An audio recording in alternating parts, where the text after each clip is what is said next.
بسم اللہ الرحمن الرحیم۔ السلام علیکم۔ آج کی اس ویڈیو میں ہم کتاب اسوہ رسول اکرم صلی اللہ علیہ وآلہ وسلم کے مضامین میں سے جس مضمون کے بارے میں جانیں گے وہ حضرت صلی اللہ علیہ وآلہ وسلم کے معمولات سفر سے متعلق ہے، ساتھ یہ بھی کہ آپ سفر کے لیے کون سا دن زیادہ تر منتخب کرتے تھے۔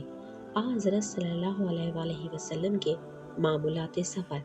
حضرت صلی اللہ علیہ وآلہ وسلم سفر کے لیے خود روانہ ہوتے یا کسی اور کو روانہ فرماتے تو جمعرات کے روز روانگی کے لیے مناسب خیال فرماتے۔ آپ سفر میں سواری کو زیادہ تیز رفتاری سے چلانا پسند فرماتے اور جب دیکھتے کہ راستہ لمبا ہے تو رفتار اور تیز کر دیتے۔ سفر میں کہیں پڑاؤ کر کے روانہ ہوتے تو عادت طیبہ تھی کہ صبح کے وقت کوچ فرماتے، سفر میں کتنی ہی کم مدت کے لیے ٹھہرتے جب تک نماز ادا نہ فرماتے وہاں سے روانہ نہ ہوتے۔ سفر میں آپ صلی اللہ علیہ وآلہ وسلم اپنے ہمراہیوں کے ساتھ ہوتے اور کوئی کام سب کو کرنا ہوتا، مثلا کھانا وغیرہ پکانا، تو آپ کام کاج میں ضرور حصہ لیتے۔ ایک پڑاؤ پر سب اصحاب نے کھانا پکانے کا ارادہ کیا اور ہر ایک نے ایک ایک کام اپنے ذمے لیا تو حضور صلی اللہ علیہ وآلہ وسلم نے لکڑیاں چن کر لانے کا کام اپنے ذمے لیا۔ سفر سے واپسی پر آپ سیدھے مکان کے اندر تشریف نہیں لے جاتے تھے بلکہ پہلے مسجد میں جا کر نماز ادا فرماتے اور پھر گھر میں تشریف لے جاتے۔ سفر سے تشریف لاتے وقت شہر میں آ کر بچے راستے میں ملتے تو ان کو اپنی سواری پر بٹھا لیتے، چھوٹے بچے کو آگے بٹھاتے اور بڑے کو پیچھے۔ آپ جب سفر میں جاتے یا جہاد کے لیے تو اصحاب میں کسی ایک صحابی کو اپنے ہمراہ سواری پر بٹھاتے۔ جب حضرت صلی اللہ علیہ وآلہ وسلم سفر کے لیے روانہ ہوتے اور سواری پر اچھی طرح بیٹھ جاتے تو 3 مرتبہ اللہ اکبر کہتے اور پھر یہ الفاظ دعا کے زبان مبارک پر ہوتے: سبحان الذی سخر لنا ھذا وما کنا لہ مقرنین وإنا الی ربنا لمنقلبون اللہم انا نسألک فی سفرنا ھذا البر والتقوی ومن العمل ما ترضی اللہم ھون علینا سفرنا ھذا واطوی عنا بعد الارض اللہم انت الصاحب فی السفر والخلیفۃ فی الاہل والمال۔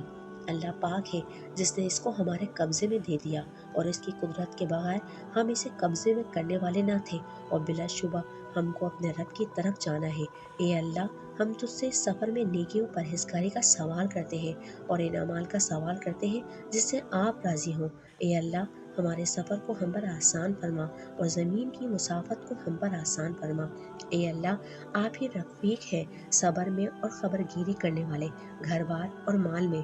اور جب حضرت صلی اللہ علیہ وآلہ وسلم سفر سے واپس تشریف لاتے تو یہی دعا پڑھتے، مگر اس کے ساتھ یہ الفاظ اور بڑھا دیتے: آئبون تائبون عابدون ربنا حامدون۔ ہم سفر سے آنے والے ہیں، توبہ کرنے والے ہیں، عبادت کرنے والے ہیں، اپنے پروردگار کی حمد کرنے والے ہیں۔ جب کسی بلندی پر سواری چڑھتی تو 3 مرتبہ اللہ اکبر کہتے اور یہ فرماتے: اللہم لک الشرف علی کل شرف ولک الحمد علی کل حال۔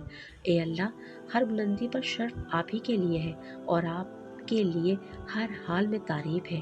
جب کسی پستی پر سواری اترتی تو 3 مرتبہ فرماتے: سبحان اللہ۔ رکاب میں پاؤں رکھتے وقت فرماتے: بسم اللہ۔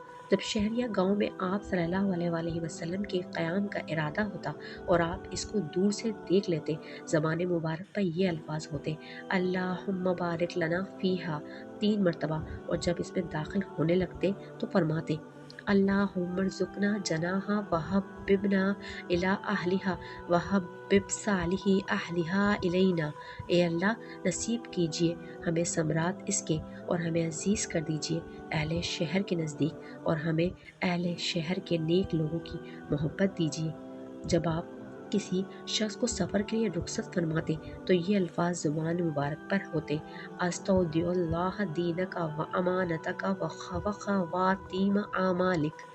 اللہ کے سپرد کرتا ہوں میں تیرے دین کو اور تیری قابل حفاظت چیزوں کو اور تیرے اعمال کے انجاموں کو۔ حضرت صلی اللہ علیہ وسلم جب کسی سفر سے واپس ہوتے اور اپنے گھر والوں میں تشریف لے جاتے تو فرماتے توبن توبن لربنا اوبل لا یغادر علینا حوبا، بہت بہت توبہ کرتے ہیں ہم، اپنے رب کی طرف رجوع کرتے ہیں ہم کہ نہ چھوڑے ہم میں کوئی گناہ۔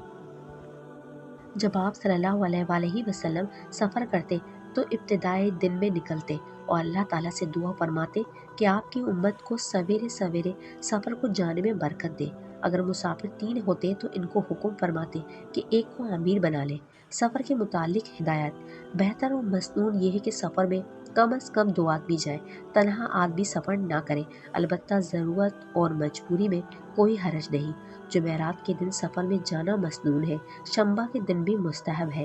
رسول صلی اللہ علیہ وآلہ وسلم کا ارشاد ہے کہ جب سفر کی ضرورت پوری ہو جائے تو اپنے گھر لوٹ آئے، باہر سفر میں بلا ضرورت ٹھہرنا اچھا نہیں۔ دور دراز کے سفر سے بہت دنوں کے بعد لوٹے تو سنت یہ ہے کہ اچانک گھر میں داخل نہ ہو، بلکہ اپنے آنے کی خبر کرے اور کچھ دیر بعد گھر میں داخل ہو۔